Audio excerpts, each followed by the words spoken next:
Are you worried about the next market crash? It's Andre from Silver Bullet Investing, and if there's one thing I've learned from watching the markets over the years, it's that they can be incredibly unpredictable. But that doesn't mean we just sit back and hope for the best. The financial markets today exhibit numerous warning signs that a significant correction or crash may be looming. In this analysis, we will explore these indicators, referencing historical patterns, economic data, and current events to understand what's happening. We'll look at things like overvalued markets, the Fed jacking up interest rates, massive piles of cash being held by investors like Warren Buffett, and the crazy amount of geopolitical instability going on. Because the truth is, all of these factors combined are flashing some serious warning signs, and understanding them can help you protect your investments. So, buckle up, hit that like button, and let's dive into why a market crash in 2025 or 2026 is not just possible, but likely. So let's talk about valuations. When you buy a stock, you're buying a piece of a company's future earnings. And right now, the market is pricing in a lot of optimism. The S&P 500 is trading at historically high price-to-earnings ratios. What does that mean? The PE ratio tells you how much you're paying for every dollar of earnings. Higher PE ratios indicate expected higher earnings growth, but crazy high PE ratios can signal market overvaluation. Think back to the dot-com bubble in the late 1990s. Companies with no profits were valued at billions. The bubble burst and many lost money. Why? Because valuations were unsustainable. Then came the global financial crisis in 2008.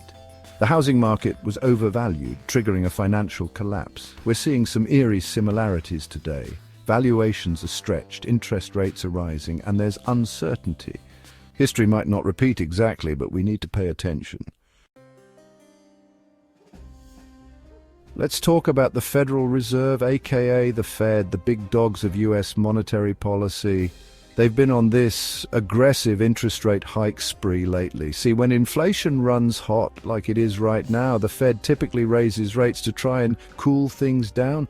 Think of it like this. Raising interest rates makes it more expensive to borrow money. That means businesses are less likely to take out loans to expand, and consumers are less likely to finance that new car or house. This decrease in spending can help curb inflation, but here's the catch. Higher interest rates can also slam the brakes on economic growth. Remember the 1987 stock market crash? Black Monday? Well, one of the contributing factors was the Fed's decision to raise interest rates. And let's not forget the 2007 to 2008 financial crisis. Years of low interest rates fueled a massive housing bubble. When the Fed finally started raising rates, it led to a wave of defaults and foreclosures, which ultimately brought down the entire financial system. The Fed is walking a tightrope right now. They're trying to bring inflation under control without tipping the economy into a recession. It's a delicate balancing act. Now, let's talk about Warren Buffett, the Oracle of Omaha, one of the most successful investors of all time. He's known for his long-term value investing approach and his ability to spot opportunities that others miss. And right now, he's sitting on a mountain of cash at Berkshire Hathaway, his holding company. I'm talking over $140 billion in cash. That's not normal, even for Buffett. So what's he doing with all that money? Well, he's being patient. He's waiting for the right opportunity to deploy it. Think about it. When the market tanks, prices go down. And that's when value investors like Buffett swoop in and buy assets at a discount. It's like waiting for a Black Friday sale, but for stocks and companies, the fact that Buffett is holding on to so much cash tells you something. It tells you that he's not seeing a lot of value in the market right now. He's basically saying, I'm not buying what the market is selling, I'm waiting for a better deal. When someone like Warren Buffett, with his track record, makes a move like this, it's definitely something to pay attention to.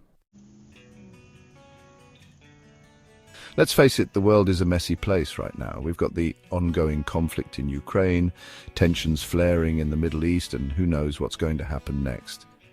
This geopolitical instability is creating a lot of uncertainty in the markets. Think about it. Wars disrupt supply chains, drive up energy prices, and can lead to inflation. Economic sanctions, while often necessary, can also have unintended consequences for the global economy. Remember the oil shocks of the 1970s? The OPEC oil embargo sent shockwaves through the global economy, leading to stagflation, a toxic combination of high inflation and slow economic growth. And then there are the unforeseen consequences. The conflict in Ukraine, for example, has had a ripple effect on global food prices.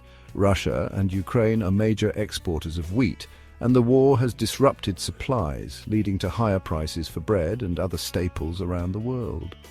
Geopolitical risks are like wildcards. They're difficult to predict, and they can have a significant impact on the markets.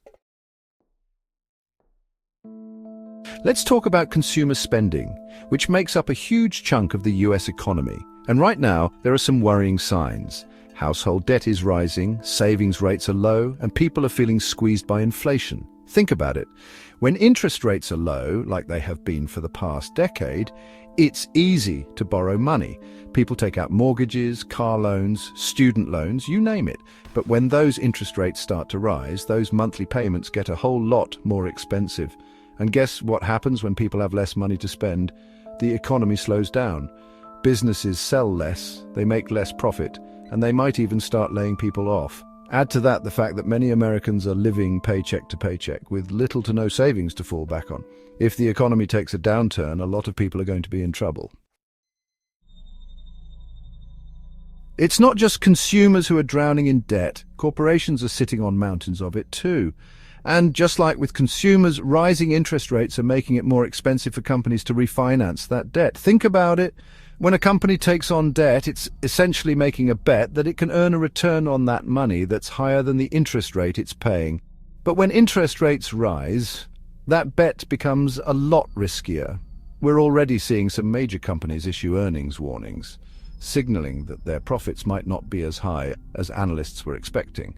And when companies start missing earnings estimates, it can spook investors and send stock prices tumbling. Remember what happened during the COVID-19 pandemic? A lot of companies were forced to take on more debt just to stay afloat. Now, with interest rates rising and the economy slowing, some of those companies might not be able to handle the increased debt load. Finally, let's talk about quantitative tightening, or QT for short. It's the opposite of quantitative easing, or QE, which the Fed used to pump money into the economy after the 2008 financial crisis. Think of QE like turning on the hose and flooding the system with liquidity. It made it easier for businesses to borrow money and for investors to buy assets, which helped prop up the markets. But now the Fed is turning off the hose and starting to drain some of that liquidity out of the system. They're doing this by reducing their holdings of treasury bonds and mortgage-backed securities. So what does this mean for the markets? Well, less liquidity means there's less money sloshing around to buy stocks and other assets. This can lead to lower asset prices and potentially even a market crash. We've never actually seen the Fed unwind a balance sheet as large as the one it has right now, so it's uncharted territory. But history tells us that when the Fed tightens monetary policy too quickly, it can have unintended consequences. Look, I'm not trying to be all doom and gloom here. The future is never certain, and the market could very well keep chugging along for a while. But it's important to be aware of the risks and to be prepared for a potential turbulence. By understanding these warning signs and historical parallels, investors can prepare for potential turbulence and position themselves to weather the storm while seeking opportunities during the downturn. Remember, downturns are a natural part of the market cycle. They can be scary, but they also create opportunities for those who are prepared. To support this channel, please like and subscribe. Thank you for watching.